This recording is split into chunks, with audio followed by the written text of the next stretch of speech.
Hello. Are we broadcasting as well? Yes, we are. Hey, everybody. Welcome back. This is Talk Openly. I'm Jac. Daniel and I were talking just before the show that we're both feeling a little wonky. Yeah, It might be a little wonky show, but I think it's gonna be fun. We're talking about social justice tonight, mindfulness and social that's justice. right. That's right. It might be A a lot of little energy funky. around that. We might be a little funky, but the subject's not. Yeah, for sure. I mean, it's a little funky right now in the world, isn't it? Oh yeah, for sure. Yeah, for sure. But yeah, we'll get to that in the second half today. But Daniel, I'd love to hear how you're doing. How's your training? How's your Ah, wilderness? how is the taking the 8 Mahayana precepts? Yes, yeah. Yes, thank you Dude, for reminding me. that was phenomenal. Like it was, Oh, I remember when we were on the show, I was like, I've got the right motivation, right attitude, I think, and it was just phenomenal. Like I felt so like energized and cleansed and all the good things. Like it was like such a wonderful practice. I was telling my spouse, I was like, man, I wish I could just like do this every single day, like the whole thing. Because she was like, "Oh, you mean the fasting?" And I was like, "No, that's not what I'm talking about. I mean the whole thing, starting the day early with my family at the Sangha family, right? mm, And setting our intentions communally and sharing time and space together, and then like gently going off into our normal days and having this exquisite sort of mindfulness throughout the day and such a like so clear my like the it really calmed like the whole like distraction element, like it just like calmed everything way down, and it just made it very easy to be present and sort of at peace, mm. while there was also this like really strong energy that was there. So it's like a quiet strong energy. I don't know how to describe it, but it was really amazing, spectacular. Yeah, that Yeah. sounds blissful in a lot of Yeah. ways. Yeah. Can I ask what kinds of practices, if anything, that you did on that day? Um, well, no, you can ask, but I don't really remember what I did that day. Yeah. One thing that what inspired tonight's topic happened that day, though. Mm, What was really neat was so a friend of mine reached out to me and said that they were having a hard time with some of the things that were happening in the world, and they were experiencing some turmoil, like discomfort around that. And after talking to them a little bit, out of that conversation, and I was like, I was gonna go do some dishes. Normally I would, like put on some music or something, but I'd taken those vows and I wasn't listening to music. yeah. Right? And then I was Mm-hmm. like, well, it's fine to listen to a Dharma talk. Mm-hmm. And so then I was thinking, I was like, well, okay, let me see if I can find something that's kind of like related to this conversation. Like I was thinking about my friend and was like, like not necessarily from like giving an advice perspective, but just like this topic was on my mind. And Mm-hmm. so I went looking and I found this YouTube talk by Thich Nhat Hanh about social change from the base. I think he gave it like in like 2000, early 2000s, I think is when he gave the talk. And I thought, well, this is perfect. I always love listening to Thich Nhat Hanh. His voice Yeah. is so soothing and there's just something about him, just Yeah. in, right? So I put it on, and at first I was like, he's just talking about like mind training and sort of meditation, and well, how come he's not talking about social change? Like Mm-hmm. Mm-hmm. Mm-hmm. he was. Yeah. And so Uh-huh. like I loved it. I listened to the whole thing and I was just like it was pieced together so wonderfully, and the logic and the way that he just like dovetailed training with social change, and Mm. like it was just beautiful, and so it inspired me, and I was so glad that you were willing to talk about it tonight, because I thoroughly enjoyed that, and that was part of the part of that day. And it was thanks Yeah. to the fact that I wasn't that I had taken this vow to not listen to music, right? Or distract myself with doom scrolling or any of those kinds of Right. things. Good for you. Yeah, that sounds like it was really fruitful. Oh And yeah. I imagine with your heart and mind kind of as open as it sounds like, it was that day that it just really you could very much feel it, what he Oh was saying. yeah. Yeah. Oh yeah, yeah. Definitely I felt my heart space really wide open that day and great clarity, and real calm. So, Mhm. like it was just yeah, like that's what I was saying. I was like, man, I wish I could feel like this all the time. I could be, but yeah, it's gonna take a lot more practice. Yeah. There are those days like that they're inspirational and they're good for sort of re-energizing, right? Kind of like getting a nice fresh, wouldn't say it a fresh start, but just I don't know, like a little boost, right? Yeah, for Yeah. sure. Yeah. Yeah. It's like as long as we're not chasing the dragon, but Yeah. it's kind Right. of, Precisely. enjoying it for what it is and yeah, letting it empower the practice. Yeah, for sure. Yeah, exactly. And then from there, for the rest of the time, my meditation has been daily and consistent. I have now I'm we have a burgeoning orchard in the backyard that Yeah. is really like a nice little spot, and I found like a perfect little place to meditate out there. So in the mornings, I like to go out there and meditate. And Mm. I was reading today, I'm trying to read the entirety of Liberation in the Palm of Your Hands by Pabanka Rinpoche by the end of this year. And so Mm. I'm taking it, kind of slow, but I was reading it this morning and he was encouraging reflections on death. And impermanence, and so that's what I meditated on this morning, and I found it to be quite fruitful for the day. And especially, I'm feeling a little bit sick, so it's kind of cool because then it's an extra little reminder uh, of Yeah. impermanence. We're not escaping it. No, no, we're not escaping it, and it does sort of put things into perspective, doesn't it?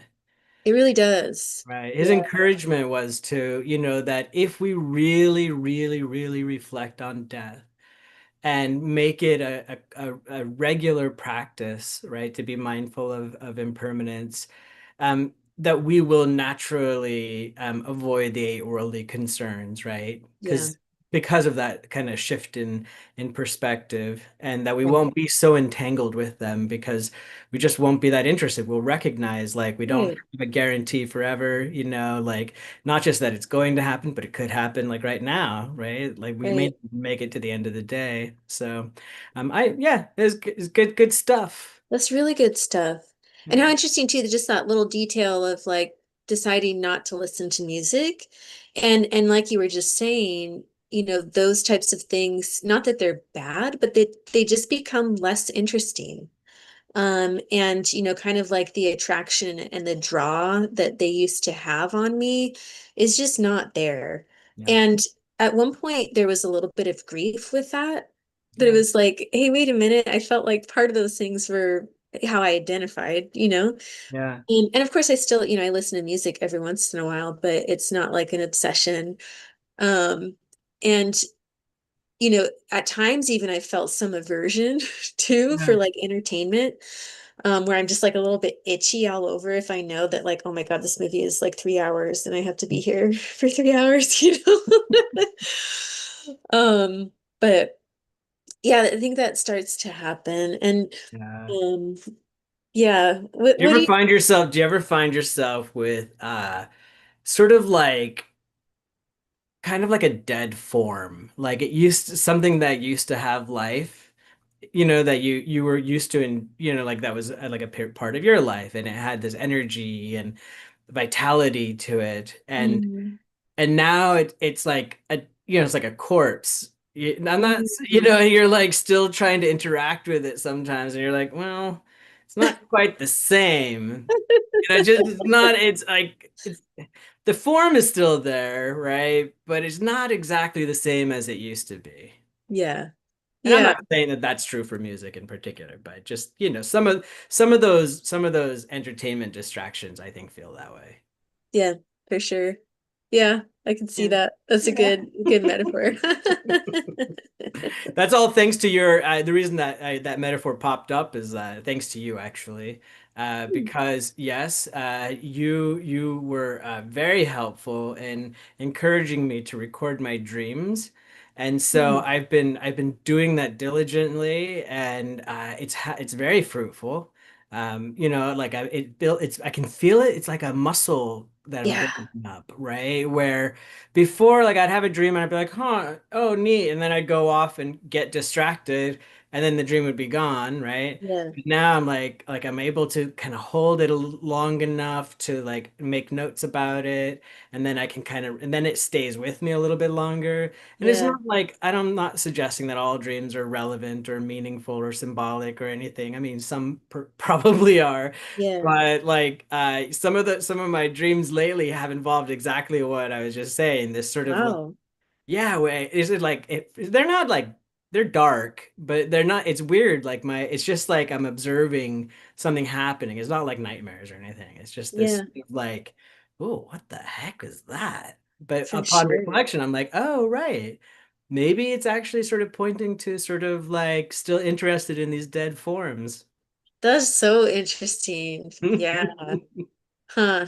That might need Yeah. to be a talk someday, Daniel. Right, right. Oh, hey. All right, Yeah, all right. Yes, yes. yeah. I like it. I The like it. corpses. When to stop playing with corpses or something like That's fantastic.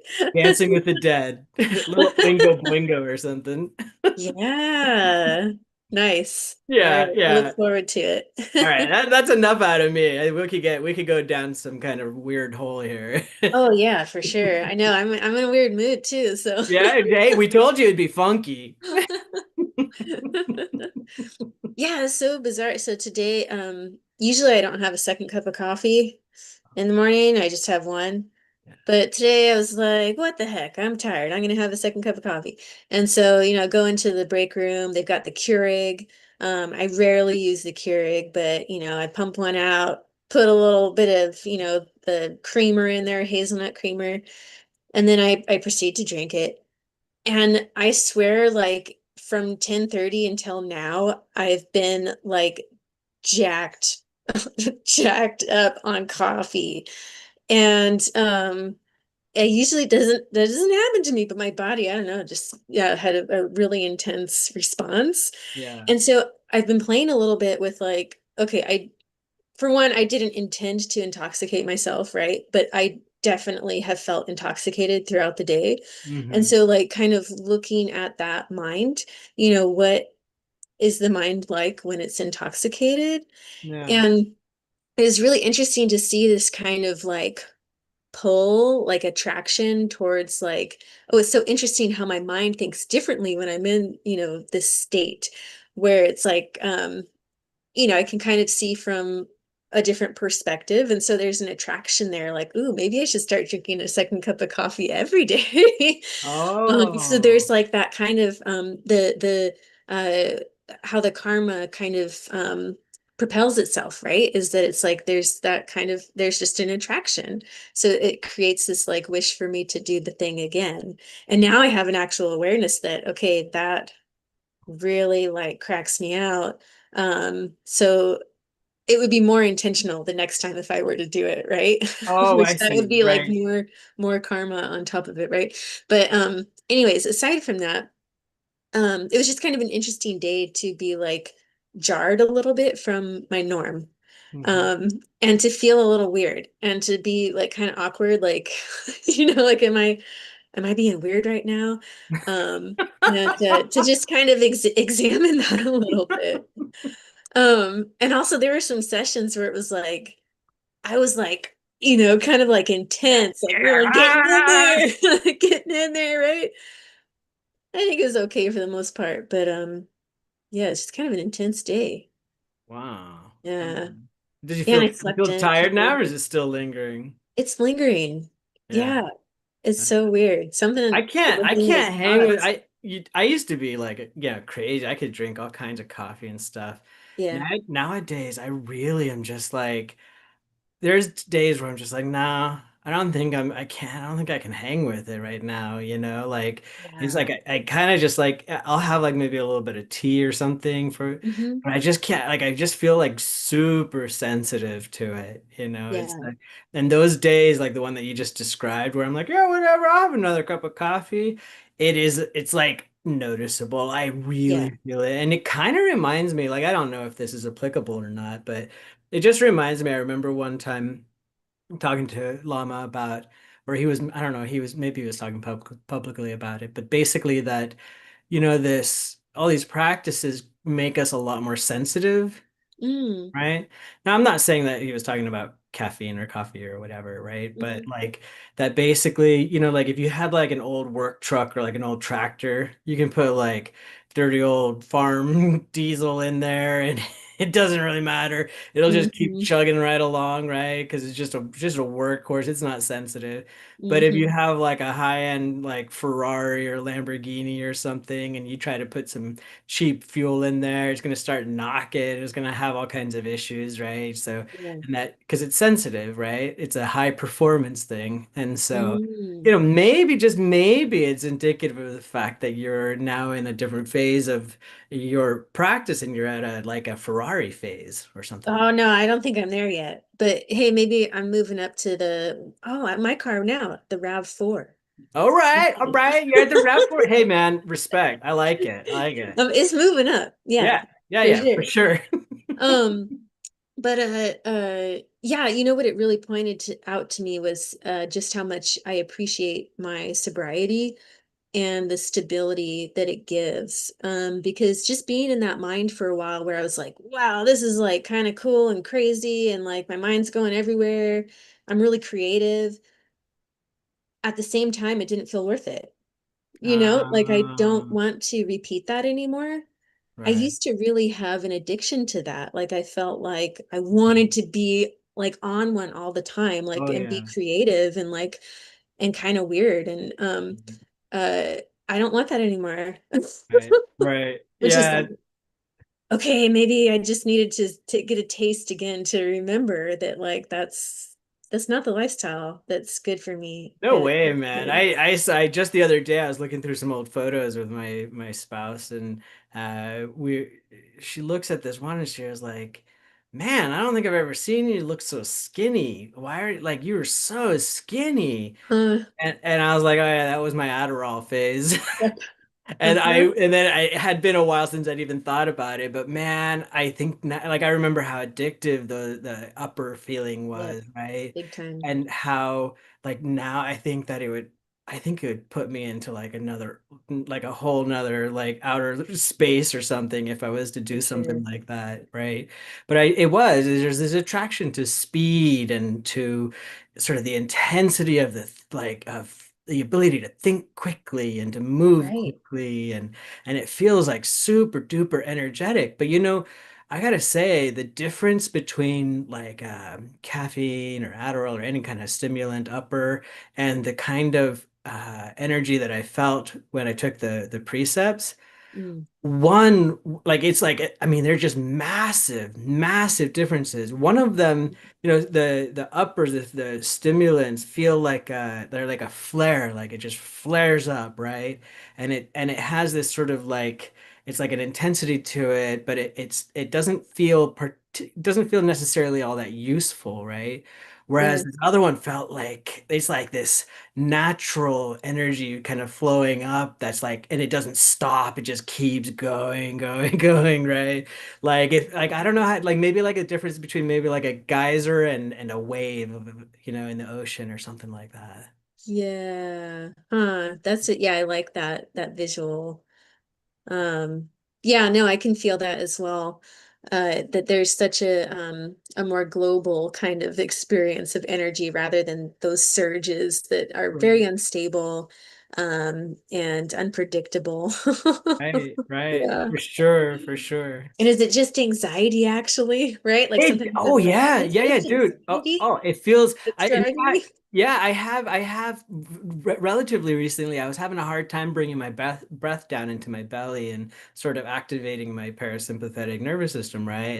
And I was like, oh, that's anxiety. I see, that's that familiar feeling. And I was like, ah, man, I really don't like that.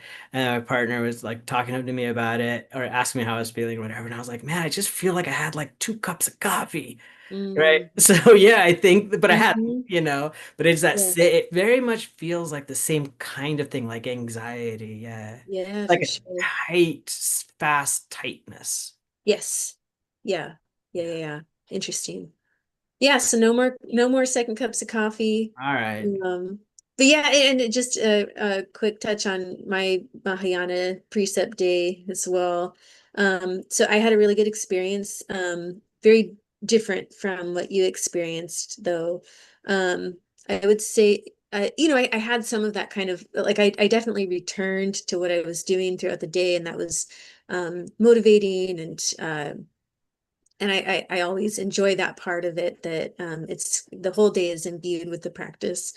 Um, but what's interesting is that I think some of the sensitivity that came from all the practice of the day, instead of like going to the blissful side, it went to like the um, reveal the attachment aversion ignorance side, where I got to feel some of what's there, right? Uh, That what I'm working with, and I don't even remember what sparked it, but there was something that set off kind of like an anger jealousy thing, and it was so good because I just kept on going with my typical practice. And one thing that I've been doing every night before I go to bed is read the 37 practices of a bodhisattva. Um, and for the state that I was in and being able to observe and be less critical, but then engage actively with this text, it was like I could be very present and concentrated. Because I think, like anger can have a very like directing oh yeah. energy. Oh yeah, for sure it does. And so I think when it can be channeled towards your training, like there's a lot that can happen there. Like I just had the attention for that text. And it definitely it softened the edge, right, of the Yeah. anger. It was more like, aha, yeah, this is what I'm here for, is this training. So it was a good experience. I think I had an interesting dream that night that I can't remember, but uh yeah, and so then the next day, I had some just kind of lingering uh thoughts on the night before. Felt a little sick. So it was like this kind of one of those experiences where it was like not the best feeling, but a very Yeah. good and kind of potent experience. Yeah. Yeah.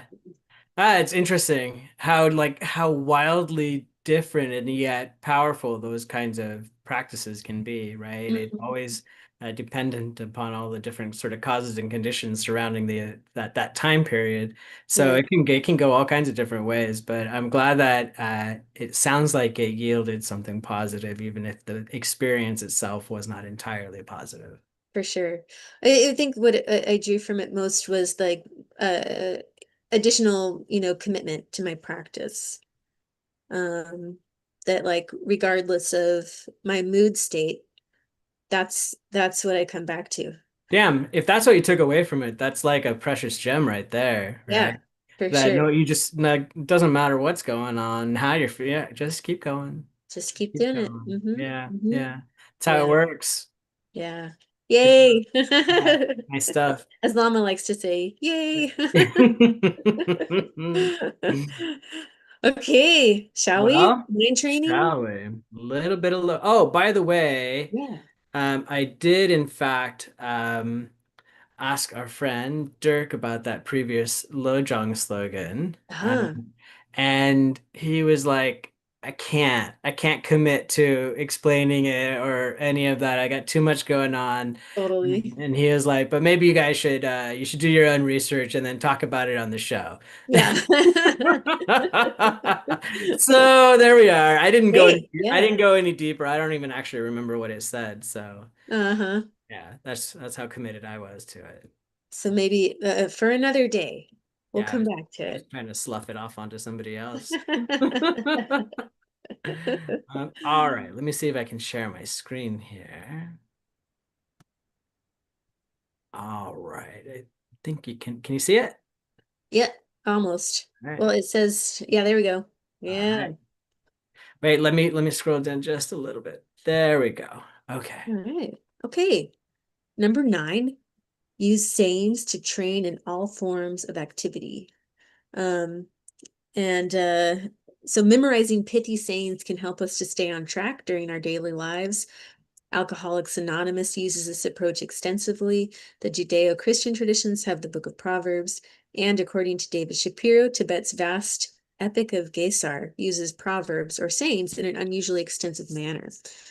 While the use of proverbs is common in other epics, the Gesar epic stands out for the breadth and depth of its proverbs. Their importance to the Tibetan people, as well as nomadic people in general, cannot be overstated. The proverbs represent the major method by which the cultural, philosophical, and religious knowledge of Tibet is transmitted by the epic. All right.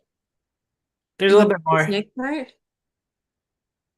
Oh, you want me to read it? Is that what you Yeah, just said? yeah, I'm gonna Oh, pass it this yeah, part. yeah. No problem. I just enjoy your voice so much. Uh, so it continues clearly, sayings work for many people. It's good to use the Lojong sayings, but one need not be limited to them.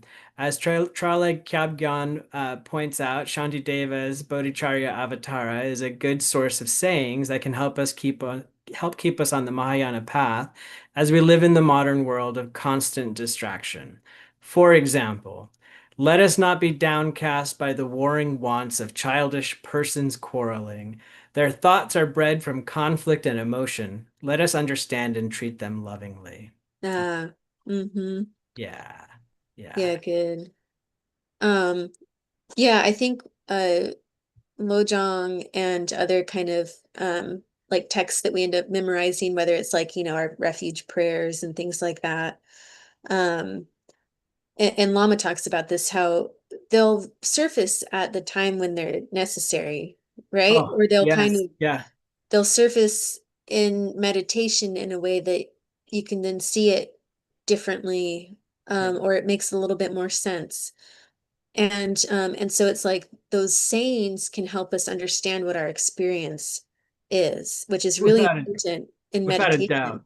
Yeah, it's like I think it's similar to the his concept of like it's like the container, right? Like it's a container for the experience, and it may not be filled yet, so you might see the saying, like read it, memorize it, whatever, and not yet have the experience that fills the container. But then when you have the experience, you're like, oh, right, that's this. That's this. Yeah. Yeah. Yeah. It's No, pretty. that's fantastic. I love all the like the pithy little slogans and sayings.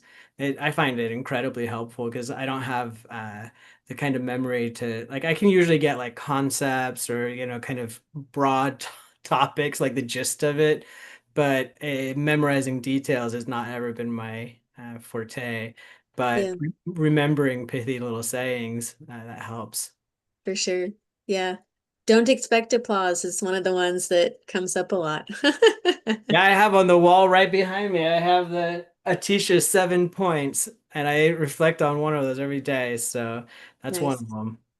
Don't Yep. expect applause or a standing ovation. That one's really tough, I think. Mm. We've talked about it at length, but man, like that one, it does come up at the right time when I start to feel kind of like, how come these people still don't see me as the amazingly good and compassionate and kind and wise person that I know myself to be? Then I remember like, oh, right, right. Yeah, Yep. don't expect applause. And also, in line with what I think I may have touched upon last week is the things that I think I know are oftentimes quite false, including my own self-importance and Yep. progress. Yep. For sure. Feel it. Look at this incredible painting. What'd you say? I think so. It looks You, like it's what does it say? It's a color and varnish on paper, wow, four-armed Maitreya. that's really cool. Yeah. I hope Huh. he shows up soon. Yeah. All right. Here we are. Yeah. Mindfulness, social justice. You Yeah. mentioned one of your reasons for talking about this tonight, and I think it's probably pretty across the board. You know, a lot of us are having those questions and uncertainties, fears, all of that. And so it comes at a good time, I think, for everybody that we're in touch with, I would imagine. Yeah. Yeah. Without a doubt. And I think that none of this is like new or even all that difficult to understand. And it's not even limited to Buddhist traditions. These themes of like the relationship between shifts in consciousness and social change. We see those themes in other religions, other philosophies, other traditions. Mm, Um, but I think it's good to remember because it's easy to forget, right? Like one of the things that I think is interesting about how I even approached Thich Nhat Hanh's talk was that I really was like, oh right, how are we, like I like it came in with this like I want to or we me and my kind my people we want to institute change and we want to like let's go let's do it right and what is it like? What does Thich Nhat Hanh say about like how we're gonna get out there and change all that out there, right? mm, And that's why, as I mentioned, I was a little bit sort of like, wait, why are you on a what are you talking about mindfulness here? Why are you come on, man? We're like I'm talking about the bigger picture, but the whole point of the talk was starting base at the mhm, base from the ground up, not from the top down, right? And so I thought it was really cool at the end of his entire talk, he was like, now go home. And he was like, this is urgent. Go home and get started on it right away, right? Get yeah. yourself a basic, solid practice of transformation. Heal yourself, heal your families, heal your communities. This is what's needed. This changing the foundation and working from the foundation is how social change comes about. Mm-hmm. Yeah. Well, and it's when I really, really think about it, right? Because I have some pretty strong political views and like ideas around how social movements happen and what's successful and um but at the same time when I really think about like what is genuinely within my control, it really, really, really does start with this kind of practice. And I know that Thich Nhat Hanh is not saying that it ends there either. Of No, course, he no. himself was a very active um, person, and being against the wars in Vietnam, um, and so I think what he's saying, is that no matter what we're doing, what actions we choose to take, like it has to start here. Otherwise, we're going to be totally lost.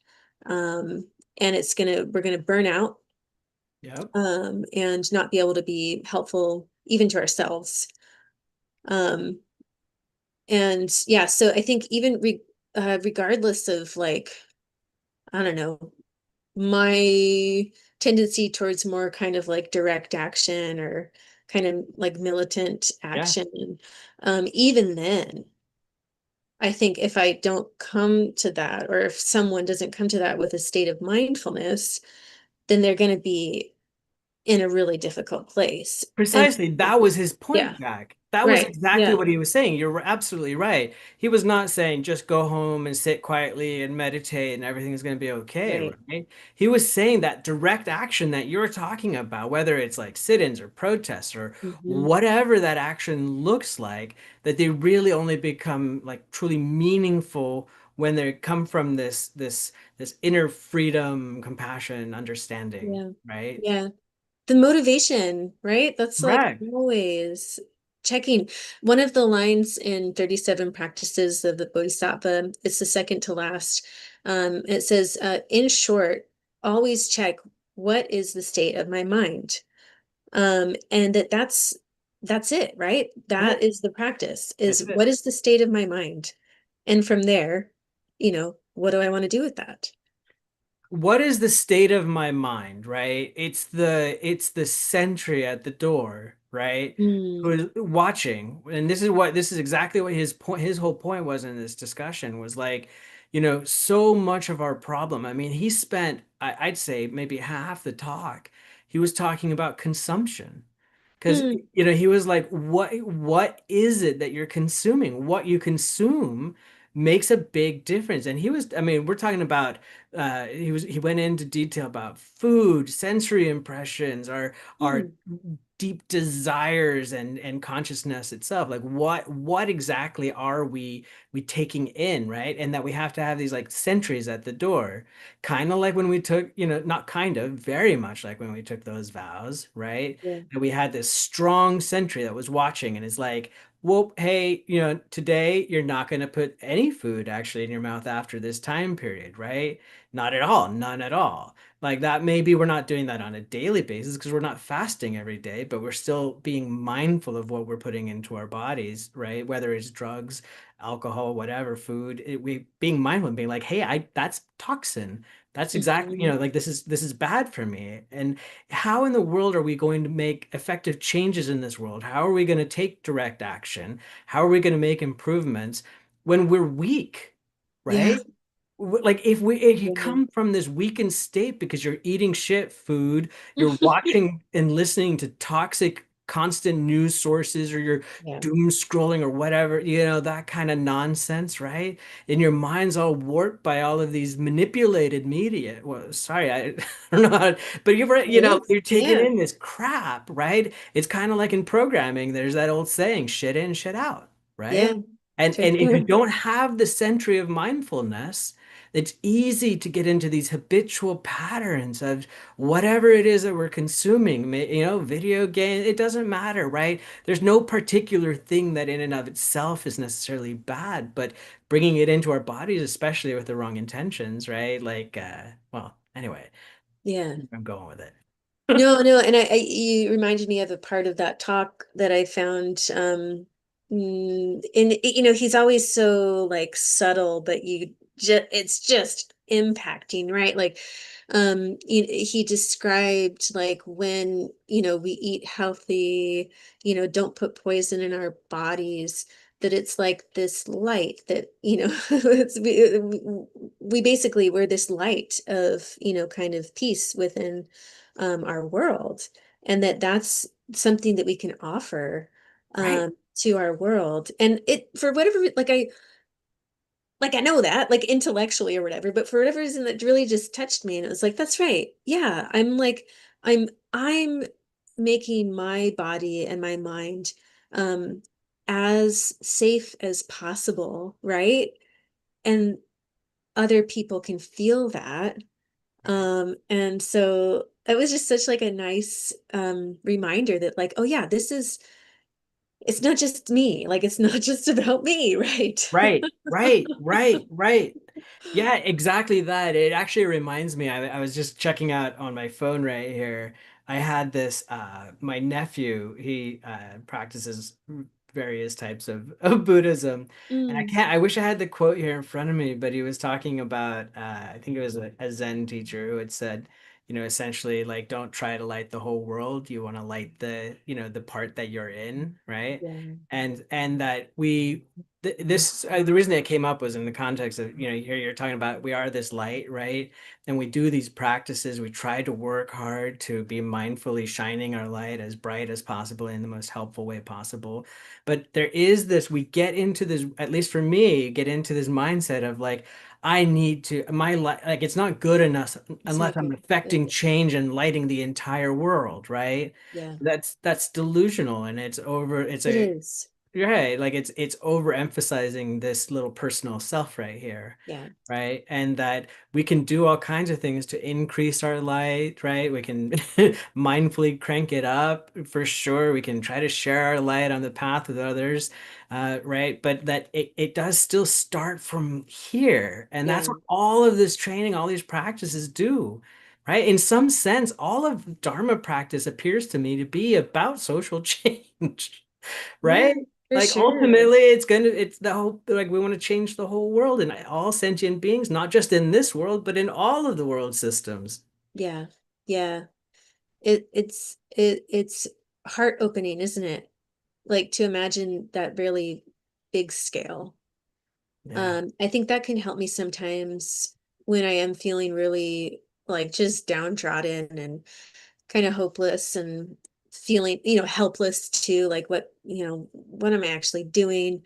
Um, to remember that I know that everything that I'm doing has a result. Um, like I know that. That's not even like necessarily religion. That's just, that's truth. Like everything has a result. And so I'm putting out positive seeds, right? As, they say these karmic seeds, and like maybe I'm not going to see the result in this right, lifetime. right.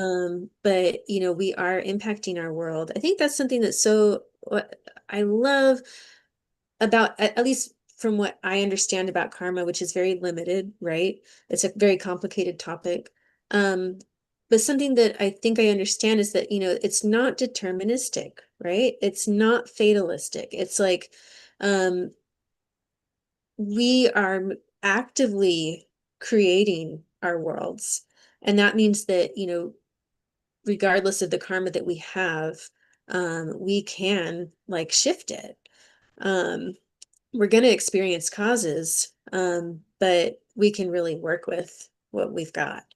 Um, and so that really is inspiring to me. It just makes me think like, okay, yeah, this bigger picture of like all of us connected, interdependence, everything that I do matters. Yeah. Which then that there's some pressure there, right? Like if I'm feeling like, oh shit, everything everything matters. Every single, even your dreams matter, right? Yeah. All of it, because of that cause and effect, right? Because every action has an a reaction. There is always this movement. Everything that we're doing with our body, speech, and mind has some kind of an effect in this world that ripples out, and we can't see it. It's way too complex, right? Like we Mhm. can't think about it like even just like one single out breath. I can't intellectually know what that out breath did. You know what I Yeah. mean? How it modified, how it affected the world. It did something though, Hmm. right? Modify the air pressure, temperature, humidity, whatever, right? The Yeah. chemical composition. And that's just one tiny little action, right? And I'm doing Right. that day in and day out. But all the other stuff, all that stuff that we have some kind of control over, our intentional actions, right? Like it all has effect, and that's freaking power, It right? is. And if Yeah. we want to affect some change in this world, we're going to need all the power we can get, Yeah. right? And if our power comes from our ability to act, then being able to be mindfully aware of our actions and trying to make this right sort of skillful action, right? Right, what is it? Right effort, right mindfulness, right, right all. If we could do that, if we can walk the eightfold path, then in fact we have power to make some Mhm. changes in this world. Yeah, for sure. Yeah. Um, you reminded me of that, I guess it's a law of reality that, energy can't be destroyed. It can only be transformed. And so like all this kind of karmic stuff that we're creating, um, we can't destroy it, but we can use it. That's right. Right? We can use this Yeah. energy and we can turn it into something different. And that kind of energy that you're talking about that we're going to need, right? To be making changes.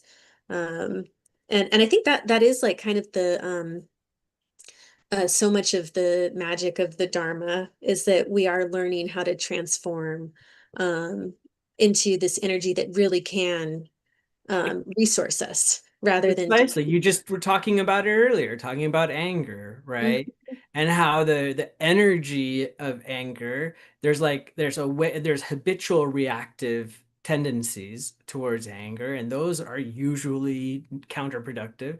They usually do not yield the kind of results that we want. But there is that energy is still there to be harnessed, right? It mhm, can still be used, and it can be used in a way that moves things towards where like the goal, right? mhm, And so like that's the aspect I think of mindfulness and you know all of these practices that I find so helpful is that there's this you know there is this raw energy that's there that shows up you know like anger, fear, pain, sorrow, grief, you know, all of these things that oftentimes are like overwhelming, right? But if you think of like I like to think of them like as like waves in an ocean, right? Like sometimes they're like big, powerful waves and they're overwhelming.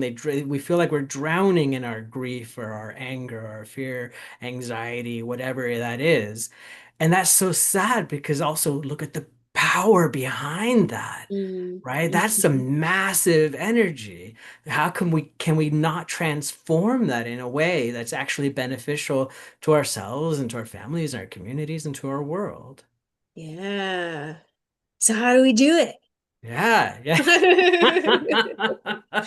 You know, something that I really liked in the talk, the Thich Nhat Hanh talk, um, again, just such a beautiful way of putting it was that he reminds us that this like the Pure Land, right? So kind of like Shambhala, right? Or Yes. you know, what we want to see in our world. It's actually within us, you know, it's within each of us. And so like that in itself, I think, is incredibly resourcing in that, like, if I can continually remind myself of that, then it's like, okay, if it's already here, we just need to bring it about. Like, you know, it's Right, already here. right. We just need to get some of this crud out of the way.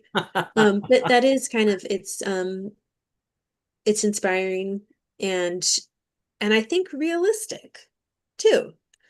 It's not pie in the sky. It's like, no, we genuinely have this. Oh, right, right, right. No, no, no. It is. It's totally realistic. Well, first of all, I like actually. I'm a big fan of the fact that Thich Nhat Hanh also you referred to the Pure Land, right? But he also oftentimes calls it the kingdom of God, right? Because Yeah, he he knows he's does. speaking to Christian audiences oftentimes, and so he knows how to relate to them, right? And I love it. I'm like, right, that's right. And he's like, Yeah. the kingdom of God, the pure land of the Buddha, right? It's here now, as you just said. It's not something that's going to happen later, right? That's how I was brought up. It's going to come later. You got to do all the Right. right things now, and then later, like after you die or whatever, then that good stuff will happen. But no, no, it's here, right? We never were kicked out of paradise. We just sort of Mhm. lost sight of it, right? But then his point I thought was really well made, which was that also hell is also present right now. So there, Yeah. heaven and hell, both of them present right here and right now, but that so much of it is that we don't recognize the well-being. We don't recognize the kingdom of God. We don't Mm. recognize the paradise, the pure land of the Buddha, right? And he gives this example where he's talking about how we don't appreciate non-tooth achiness Yeah, until after we've had a toothache, for right? sure. And he's like, look, man, the kingdom of God, that well-being, that goodness, all that goodness is not having a toothache. Yeah. Right, but you Yeah. don't notice it because most of the time you're just going about your business and like you don't have a toothache, but you're not thinking about it. It's good that you don't have a toothache, but you don't consciously or we're not aware of it Yeah. until you have a toothache, until you Right. experience some hell, And then you're like, oh my God, I'll do anything, anything. Please make this go away. And then when it's gone, ah, the relief. And then we get the relief and we forget about it yet again. We're like, oh. Right. And I think that that's like to me, like that simple sort of description of it is like, right, of course. It's kind of like Tenzin Choki when she often, yeah, I've heard her say, we have to learn to savor the okay, right? Because Mm. being okay is pretty freaking awesome. Yeah, it Like is. if everybody could just be okay right now, think about it. There'd be no war, there'd be nobody getting deported, nobody be there's no fear. If everybody was just okay, but the problems are that people aren't okay. Right. Right. Yeah, I oftentimes do the visualization of, like the merit tree and then, all sentient beings behind. And sometimes I'll spend a little bit of time imagining not just the people, the beings in front, but I really like try and take stock of some of the interactions maybe that are happening between, individual people, uh and it's really beautiful to imagine people from like all different cultures, or even like an Elon Musk and someone who's totally not Elon Musk, and Yeah. everyone being on a level playing playing together, and what would it be like if we were all just okay, and recognized ours and one another's Buddha nature. And yeah, it's very grounding, but I think it's, not just as like a thought experiment, um, but I really want to see that as true, Yeah. that like that is possible. And um, yeah, that we're creating that pure land by trying to see that and trying to, bring that out of ourselves and hopefully, yeah, support others in doing so too. Yeah. Yeah, it's to reference Thich Nhat Hanh's talk again though. It's like you were mentioning like Elon Musk and I was thinking about how Thich Nhat Hanh was like, yeah, what when we talk about the noble path, the path of the nobles, it's has nothing to do with like people's heritage, their race, their bloodline, their billionaire status, right? That's not what, or their political power or whatever. That's not what makes them noble. What Yeah, makes them noble is their way of living. right, Walking that noble eightfold path is what brings about nobility. And to imagine this entire world with all these noble beings, right? From all kinds of walks of life, all kinds of backgrounds, all kinds of cultural differences, and all of that. Yeah, yeah, that's all fine. Can we allow for that? Can we and not just like tolerate it, right? That's not, I'm not talking about just tolerance, but like really be like to love that and to see those all those differences as unique aspects of this mandala that's working in harmony, right? mm, That would be freaking awesome. that would, yeah, that's Shambhala, right? That's Shambhala. Um, yeah, there's still going to be conflict because Still that's gonna have lawyers. right. Yes. But yeah, that like in this kind of the Bodhisattva prayer kind of packet that I got from the temple, the back page is all about, can we work together when we have differences? Can we basically, play nice in the sandbox is the metaphor Lama sometimes uses, right? Yeah. And yeah, I find that beautiful. You last time you talked about this quote, I can't remember who said, oh, Venerable Chodron, but the Bodhisattvas set down childish, the ways of the Oh, child, that's right? right. That's right.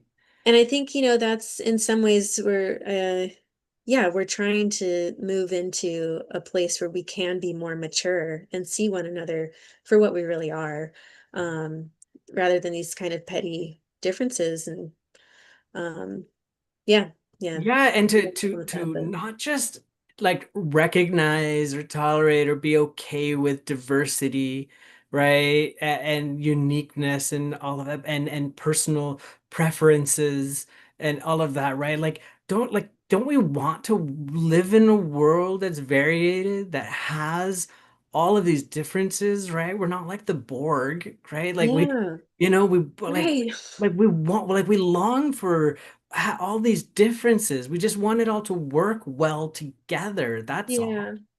right? Yeah. Right. It'd be terrible if we all just were the same. Wouldn't that Just, be boring? I, I mean, if everybody was like me, that'd be, no, I'm kidding. No, really, like, yeah, I don't want to live in like a gray goo scenario where everything is just flat, monotone, equal, the Right. same, right? Like when you picture sort of like, I don't know, like the kinds of worlds that are oftentimes promoted by sort of like strong authoritarian fascist sort of organizations, regimes, or whatever. It's always so flat. Yeah. It's so like just dull, It is really dull. and you're like, Yeah. why do you want that? Why would anybody want that? I know. I was at the Pride event here in Sacramento on Saturday. I was repping Lions or Dharma Center there at the booth. Nice.